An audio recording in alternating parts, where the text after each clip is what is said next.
제6장. 이스라엘 자손이 또 여호와의 목전에 악을 행하였으므로 여호와께서 7년 동안 그들을 미디안의 손에 넘겨주시니 미디안의 손이 이스라엘을 이긴지라.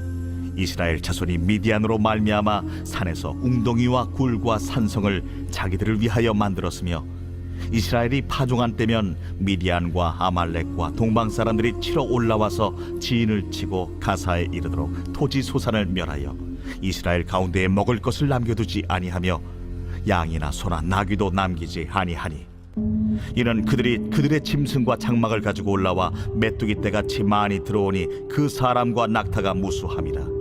그들이 그 땅에 들어와 멸하려 하니 이스라엘이 미디안으로 말미암아 궁핍함이 심한지라. 이에 이스라엘 자손이 여호와께 부르짖었더라. 이스라엘 자손이 미디안으로 말미암아 여호와께 부르짖었으므로 여호와께서 이스라엘 자손에게 한 선지자를 보내시니 그가 그들에게 이르되 여호와께서 이같이 말씀하시기를 이스라엘의 하나님 내가 너희를 애굽에서 인도하여 내며 너희를 그 종되었던 집에서 나오게 하여 애굽 사람의 손과 너희를 학대하는 모든 자의 손에서 너희를 건져내고 그들을 너희 앞에서 쫓아내고 그 땅을 너희에게 주었으며 내가 또 너희에게 이르기를 나는 너희의 하나님 여호와이니 너희가 거주하는 아모리 사람의 땅의 신들을 두려워하지 말라 하였으나 너희가 내 목소리를 듣지 아니하였느니라 하셨다 하니라. 여러분 반갑습니다. 오늘도 큐티로에는 기막힌 하루입니다. 본 말씀 사사기 6장 1절부터 10절의 말씀입니다. 오늘 큐티 본문 1절은 이스라엘 자손이 또 여호와의 목전에 악을 행하였으므로 라는 말로 시작합니다. 이제 우리가 사사기를 큐티하면서 바로 이 대목을 지겹도록 반복해서 보게 될 것입니다. 자, 도대체 이스라엘은 어째서 또 악을 행하는 것입니까? 그리고 우리도 왜 또 악을 행하는 것일까요? 우리는 오늘 말씀을 통해서 또 여호와의 목전에 악을 행하였다는 것이 의미하는 것이 무엇인지를 함께 묵상해 보도록 하겠습니다. 자, 먼저 첫 번째로 또 악을 행했다는 것은 모든 인간은 100% 죄인이라는 뜻입니다. 자, 오늘 1절의 말씀을 보니까 이스라엘 자손이 또 여호와의 목전에 악을 행하였으므로 라고 했죠. 방금 말씀드린 것처럼 이 사사기는 또라는 단어를 지겹도록 반복합니다. 이 또라는 단어는 우리 인간이 얼마나 머리끝부터 발끝까지 쇳덩어리 인생인지를 드러내는 매우 상징적인 단어입니다. 시편에서 다윗은 우리가 모태에서 날 때부터 이미 죄인으로 태어났다고 합니다. 그래서 인간은요, 죄를 지어서 죄인이 아니라 죄인이기 때문에 죄를 짓는 것입니다. 인간에게 죄는 선택의 문제가 아닙니다. 본성의 문제입니다. 그렇기 때문에 우리는 죄를 짓고 싶지 않은데 또 죄를 짓게 되는 것입니다. 저는 지금 이 새벽 큐티 설교를 듣는 분들이 누구신지 다 알지 못합니다. 어쩌면 어떤 분들 가운데는 제가 얼굴을 한 번도 보지 못한 분들이 있을 것이라고 생각합니다. 자, 그럼에도 불구하고 제가 여러분들에 대해서 확실히 아는 것이 한 가지가 있습니다. 그것은 여러분들은 오늘도 또 죄를 지을 것이라는 사실입니다. 왜라고요? 모든 인간은 다 100% 죄인이고 죄의 본성에서 벗어날 수 없기 때문입니다. 자, 그런데요. 어떤 분들은 정말 끈질기게 내가 100% 죄인이라는 사실을 인정하지 않으려고 하는 분들이 있습니다. 제가 목회를 해보니까요. 어떤 분들이 그렇게 내가 100% 죄인이라는 사실을 인정하기 힘들어하는가. 이걸 봤더니 이런 분들의 특징은 대부분 삶이 모범적이고 바르고 착하게 사는 분들이었습니다. 드러나는 행위적인 삶만 놓고 보면요. 이런 분들은 남에게 평생 피해를 주지 않고 살았습니다. 법질서도 잘 지켰습니다. 성실하게 살았고요. 가정도 잘 돌보았습니다. 그런데 거기다가 교회까지 잘 다니면 이건 정말 흠잡을 데가 없는 사람인 것처럼 보이는 것이죠. 여러분, 과연 누가 이런 사람들을 향해 당신이 100% 죄인이라고 정죄할 수 있겠습니까? 아마 어떤 분들은 과연 이런 사람이 존재할까? 아마 그런 의문이 들 것입니다. 그런데요, 이런 사람이 존재합니다. 그게 누군가 하면요, 접니다. 제가 갑자기 저를 스스로 높이는 것 같아서 굉장히 쑥스러운데요. 그런데 어쩔 수 없이 사실입니다. 많은 분들이 이미 아시겠지만 저는 날 때부터 목회자인 부모님에게서 모태신앙으로 나고 자랐습니다. 그런 신앙적인 분위기에서 살아오면서 저는 학교, 교회, 집을 벗어나 본 적이 없습니다. 제가 처음으로 교회와 집을 멀리 떠나게 되었던 것이 군대를 가게 되었을 때였습니다. 학교를 다닐 때도 특별히 아프지 않으면 그 흔한 지각이나 결석 해본 적이 없습니다. 늘 어디를 가든지 모범적이고 착하다는 평가를 늘 듣고 살았습니다. 그리고 저는 언제나 교회 오빠였습니다. 유초등부 때도 앞장서서 열심히 예배했고요. 청소년부, 청년부 때는 늘 회장만 도맡아 했습니다. 당연히 술, 담배 같은 건 입에도 대본 적이 없습니다. 죄송하지만 그런 건 저에게는 지옥이 예약되어 있는 사람들의 전유물이었습니다. 제가 제일 자랑스러워했던 것은 성적 순결을 지킨 것입니다. 어릴 때 하나님 앞에서 순결을 지키기로 서약했고 제 아내와 만나 결혼하기까지 저는 성적 순결을 지켜냈습니다. 자, 여러분 어떤가요? 이만하면 정말 흠잡을 데 없지 않습니까? 저는 누구와 견주어도 도덕적으로나 윤리적으로 뒤지지 않을 자신이 있습니다. 그런 자에게 과연 누가 저를 죄인이라고 돌 던질 수 있는 사람이 누가 있겠습니까? 실제로 저는요, 제가 너무 바르고 착하다고 스스로 여겼습니다. 그래서 저는 제 자신이 굉장히 자랑스러웠습니다. 그런데 그런 주님이 구속사의 말씀으로 저에게 찾아오셨습니다. 그리고 주님은 저의 겉사람의 모습에 속지 않으셨습니다. 그리고 말씀으로 저의 겉사람에 가려져 철저히 가리고 감추어져 있었던 저의 속사람을 말씀의 빛으로 드러내기 시작하셨습니다. 그 말씀의 빛으로 흑암에 가리워져 있던 저의 속사람을 구석구석 비추기 시작했을 때 비로소 제 속에 썩지 않은 곳이 없고 그 썩은 내로 악취가 나고 그 악취가 진동하는 저의 내면 상태를 직면하게 되었습니다. 분명히 저의 행위는 올바르고 착했습니다. 그런데 저의 내면의 모든 행위의 동기는 철저히 저의 인정과 칭찬, 야망과 욕심에 뿌리를 두고 있었습니다. 저는 그런 올바른 행위를 통해 하나님께 영광 돌리고자 하는 것이 아니라 제가 영광받고 제가 칭찬받고 싶었던 것입니다. 뿐만 아니라 제 속에 감추어두고 쌓아두고 있었던 타인을 향한 미움과 무시, 정죄와 비난, 시기 질투, 그리고 음란으로 가득한 것을 보게 되었습니다. 정말 구속사의 말씀으로 매일 큐티하면서 이제 이만하면 더 이상 볼 죄가 없겠지 라고 생각하는데 또 보이는 죄가 있고 또 깨달아지는 죄가 있었습니다. 여러분, 저의 상태를 설명할 수 있는 예가 하나 있습니다. 우리가 이제 여름을 이제 통과하게 되면서 이런저런 과일이 많이 나오지 않습니까? 그 중에 제가 좋아하는 과일이 복숭아나 자두 같은 아주 새콤달콤한 과일을 제가 참 좋아합니다.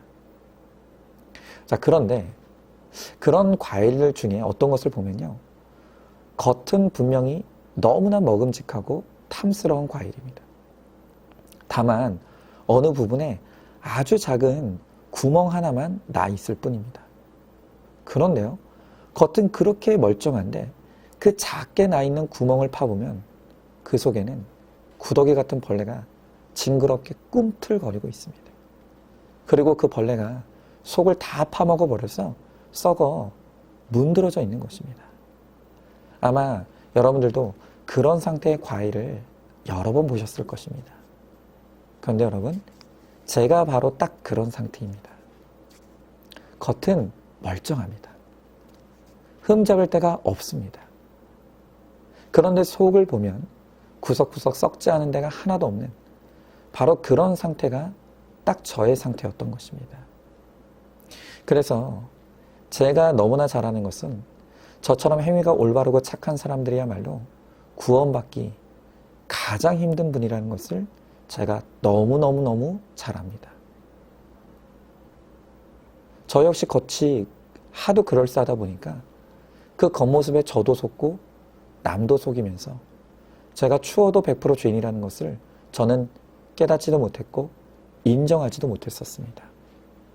그래서 저는 이대로만 살았다면 스스로 착하다는 공로의식에 취해서 평생 회개하지 못하다가 지옥에 떨어졌을 인생이라는 것이 인정이 되는 것입니다.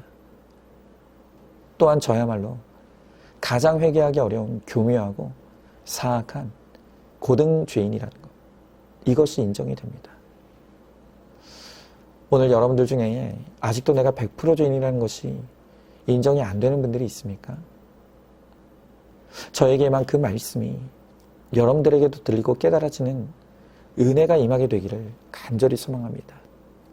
그 은혜로 비로소 나의 숨은 악과제가 낱낱이 드러날 때 우리가 비로소 내가 100% 죄인임을 진실로 인정하고 회개할 수 있게 되는 것입니다. 여러분, 우리가 또 죄를 짓는다는 것은 바로 내가 이렇게 100% 죄인이라는 것을 의미하는 것입니다. 자, 한번 질문해 봅니다.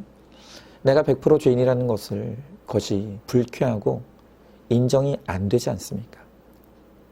내가 스스로 의롭게 여기는 나의 자랑이 무엇입니까? 내 착함과 올바름의 뿌리가 하나님이 아닌 철저히 나 자신을 위한 것임을 깨닫습니까? 말씀이 들리는 은혜로 나의 숨은 악과제가 낱낱이 드러나 분수령적인 회개를 이루시길 소망하시기 바랍니다. 두 번째로, 모든 인간은 100% 예수 그리스도의 은혜가 필요합니다. 자, 다시 1절입니다. 이스라엘 자손이 또 여호와의 목전에 악을 행하였으므로. 여러분, 사사기를 보면, 그리고 또 우리를 보면 우리가 날마다 하는 것이라고는 여호와 앞에서 또 악을 행하는 것뿐입니다. 정말 우리는 날마다 죄를 생산하는 죄 공장의 공장장입니다. 우리의 죄가 얼마나 심각한지, 우리의 죄의 대가가 얼마나 참혹한지를 명확하게 드러내는 것이 바로 십자가입니다. 여러분, 이 십자가형은 로마 제국의 가장 악질적인 죄수를 처벌하기 위해 고안한 인류 역사상 가장 끔찍한 형벌입니다. 이 십자가형이 어찌나 끔찍한지 로마 당국조차도 로마 시민권자들에게는 이 십자가형을 차마 적용하지 않았습니다. 여러분, 이 십자가 위에 못이 박혀 올라가게 되면 이 죄수는 끔찍한 통증, 호흡곤란, 탈수, 출혈, 감염 등의 고통을 겪으면서 기절했다 깼다를 반복해야 했습니다. 그런데 정말 끔찍한 것은요, 그런 고통을 겪으면서도 쉽게 죽어지지가 않는다는 것입니다. 여러분, 그래서 역사가 세네카의 기록에 의하면 이 십자가 위에 올라가서 일주일을 죽지 않고 고통을 당한 그런 사람이 있었다는 기록도 있습니다. 여러분, 우리가 한 가지 의문이 드는 것은, 그럼 도대체 예수님은 왜 하필이면 십자가 위에 올라가셨냐는 것입니다. 여러분, 우리 예수님은 얼마든지 자신의 죽음의 방법을 선택하실 수 있었습니다. 그럼에도 불구하고 왜 예수님은 굳이 이 참혹하고 끔찍한 십자가에서 죽음을 맞이하신 것이겠습니까? 여러분, 그 이유는 우리의 죄가 얼마나 크고 무거운지를 알게 하시기 위해서, 그리고 우리의 죄의 대가가 얼마나 참혹한지를 깨닫게 하시기 위해서, 그래서 예수님은 십자가를 자신의 죽음의 자리로 선택하셨던 것입니다. 여러분, 그러나 또한 이 십자가는 하나님의 사랑과 예수님의 은혜가 얼마나 크고 놀라운지를 보여주는 그런 장소이기도 합니다. 여러분, 이 십자가는 우리가 있어야 될 자리입니다. 내 죄의 대가로 내가 치러야 될 형벌이었습니다. 그러나 예수님이 우리 대신에 십자가에 오르셨어. 그 십자가 위에서 우리의 죄는 모두 예수님이 가져가시고 대신 죄 없으신 예수님의 의는 몽땅 우리에게 쏟아부어 주셨습니다. 그것이 바로 십자가에서 이루어진 일입니다. 여러분, 은혜란 자격이 없는 자에게 베풀어지는 일방적인 호의를 은혜라고 합니다. 여러분, 맞습니다. 우리는 이런 하나님의 용서와 사랑을 받을 자격이 없는 죄인입니다. 그런데 이런 자격 없는 우리를 독생자 예수 그리스도를 십자가에 내어줄 만큼 사랑한다고 하시니 이게 은혜가 아니면 무엇이겠습니까?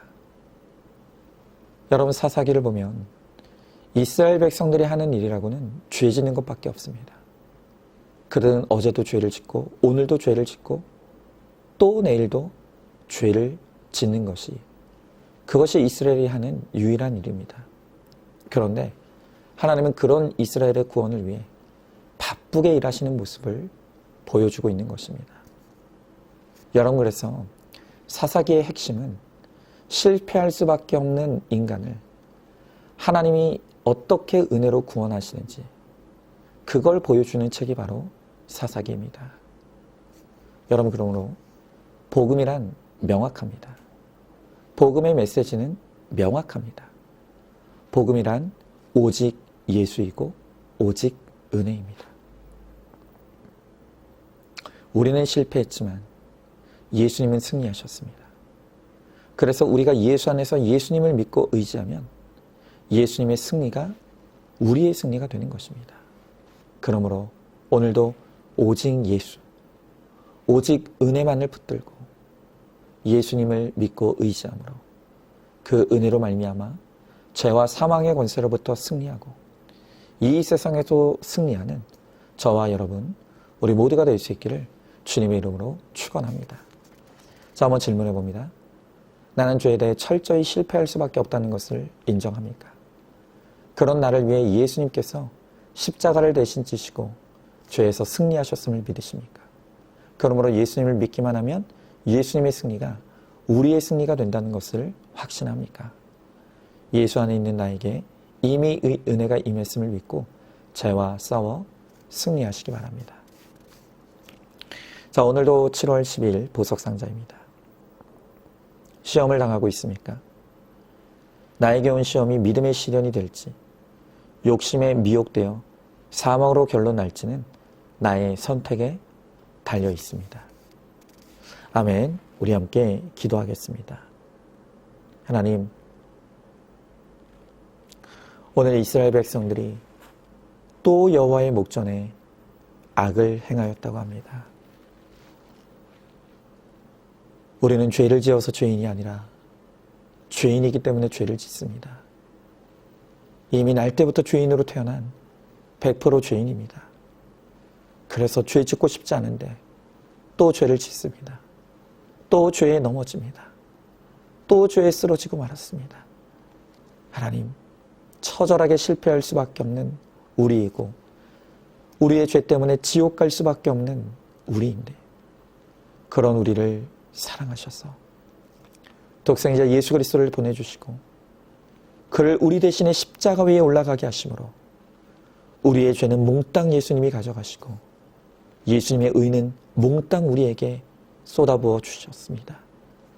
그 은혜로 말미암아 우리가 구원받았고 우리가 이제 천국을 소망하게 되었습니다. 오늘 주님께서 또 죄를 지을 수밖에 없는 우리지만 오직 예수, 오직 은혜를 붙들고 예수 안에 거하기만 하면 예수님의 승리가 우리의 승리가 된다고 하시오니 주님, 우리가 이제는 예수님 안에서 오직 예수님만 믿고 오직 그 은혜만 믿고 의지함으로 예수님의 승리가 우리의 승리가 되고 죄와 싸워 승리하는 이 세상에서 승리하는 우리 모두가 되게 하여 주시옵소서. 믿사오며 사랑이 많으신 우리 예수님 이름 받들어 기도드리옵나이다. 아멘. 오늘도 큐티로 기막힌 하루를 살아내는 하늘가족 공동체 우리 모든 성도님 되시기를 주님의 이름으로 축복합니다.